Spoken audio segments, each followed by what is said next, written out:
Oi gente, eu sou a Mari, hoje estou aqui com a Meg Cabot, a gente vai entrevistar ela para a Capitolina.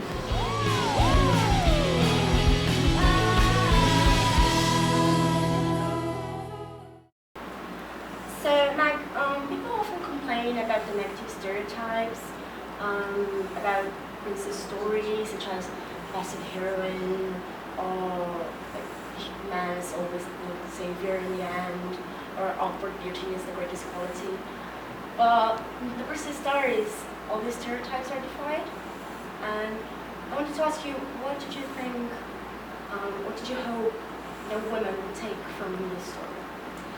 Well, I was hoping to break all the stereotypes, and I think that today we're seeing more and more princess stories that are doing the same thing. I mean, we certainly didn't see any of those things happen in Frozen, and I think that girls today are drawn to princess stories because, as they have throughout time, they're about strong women who are in a position to rule and to empower.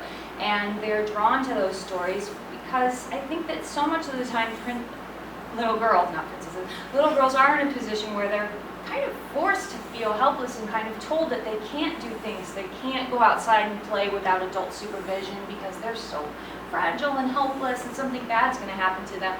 And I think that that's why they're drawn to princess stories, because in princess stories, princesses are the ones who rule and everyone has to obey them. And I know that people worry that the reason girls like princess stories is because they have fancy outfits and they're very beautiful and they get rescued, but I have never thought that that's why girls like princesses. I thought they always liked it because they get to live in a castle and boss everybody around. Yeah, that's a good point. So in the royal wedding, Mia finds out she has a younger sister, Olivia, who is also the main character from the notebooks of Middle School Princess, which will be published in Brazil next year. And I wanted to ask, because Olivia is a mixed-race girl, and you have yourself a mixed-race brother, that's right? Yep. I wanted to know if that helped you in any way to get the perspective of a non-white person, and what inspired you to create Olivia, and what are the resources that you use to create your character?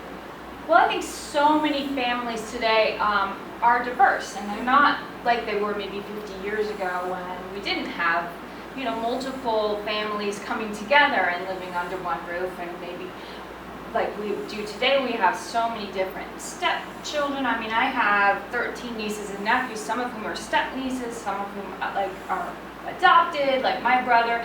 And you know, when you look at a family today, they can be all shapes and all colors, and I think that I really wanted the family of the royal family of Genovia to reflect that, because we even are starting to see that in some royal families. So I thought, you know, why shouldn't Mia's family reflect my family, because she is pretty much based on my family. The way that I got the inspiration for the story was that my mom started dating one of my teachers.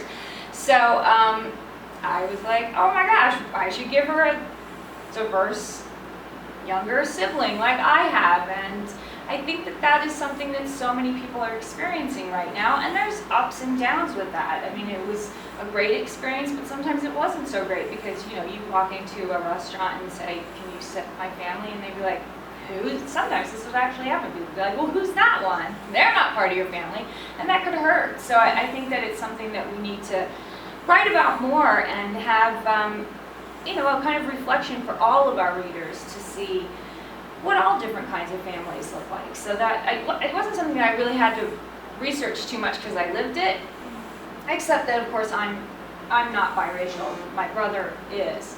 I'm hoping that he's not going to be too mad at me for writing kind of his story, especially because he's not really a prince. And I know that, like me, he always wished that he was royal.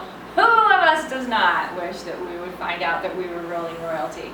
But I'm thinking that this is going to be a story that, and from what I've heard in the U.S. so far, everybody's really enjoying it, and it's something that's worked out really well. I'm not sure everyone in Genovia is happy about it yet, but so far they've been okay. Olivia's a great character. Thank you. Yeah, she seems pretty cool. She doesn't have all of Mia's kind of neuroses, so she's taking it a little more in stride than Mia. Yeah, she has it more together. Yeah, exactly.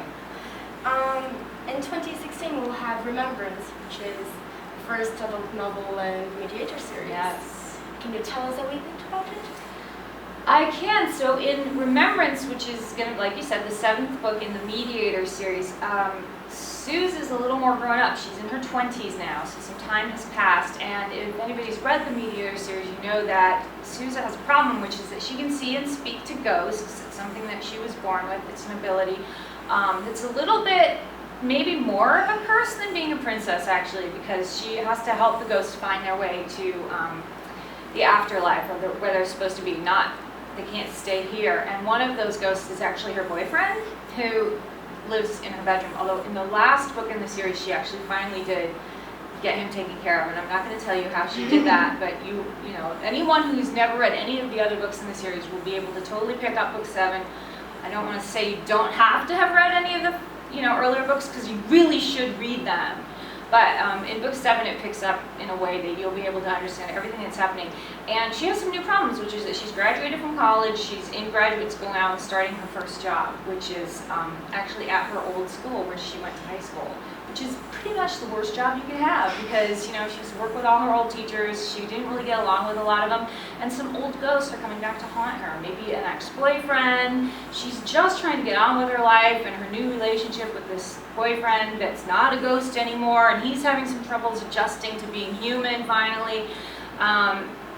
It's going to be pretty exciting and a little bit scary, but very romantic. We're looking forward to that. Thank you. Do you have any advice for your golfers? Well, for people who love to write, I think the most important thing to remember is if you love to write, just keep doing it, and don't listen to what anybody else says. If people have read your writing and they say, oh, this isn't so good, or maybe you should go in a different direction, I think if you really love what you're doing, and you should trust your gut and keep doing it.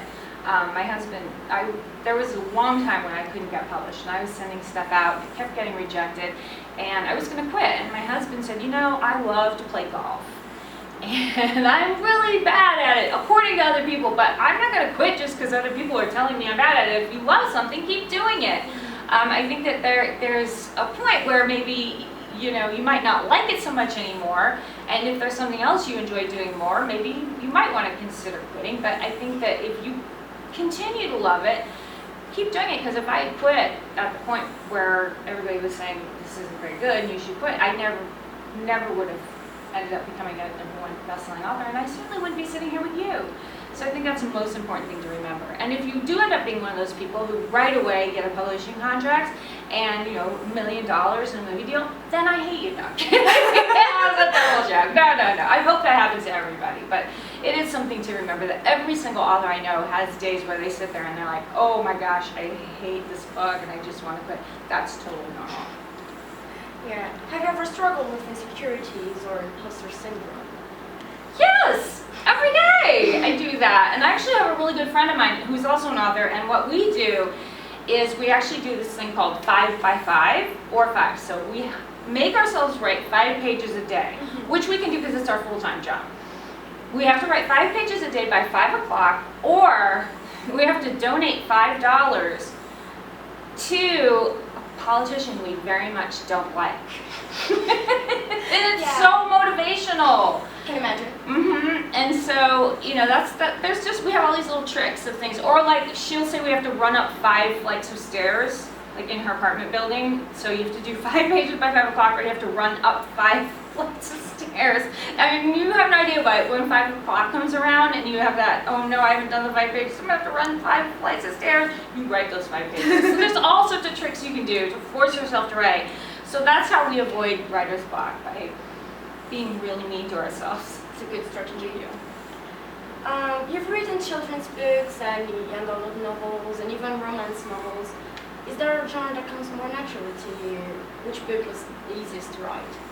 I do really like writing books that have a little bit of romance in them, but also a little bit of mystery. So if there's something that kind of frames the story, where there's some kind of problem that the characters have to solve, there's also a little hint of romance going on. Those are my favorite stories to write. And fortunately, that's most of the stories that I write. So I think that when you have a character who's going on some kind of journey to find something out, but also there's a little hint of, ooh, does that character like me? I'm not sure. Oh, but I can't think about that now because I have to find out this other thing by the end of the book. That's always very fun. It's good. And what was the last book you've read that you would recommend? The last book I read that I would recommend, oh my goodness, you know, there's an author called Libba Bray, who just finished a book, and it just came out called Lair of Dreams. It was very good, so I recommend that. Okay, thank you very much for that. Thank you so much.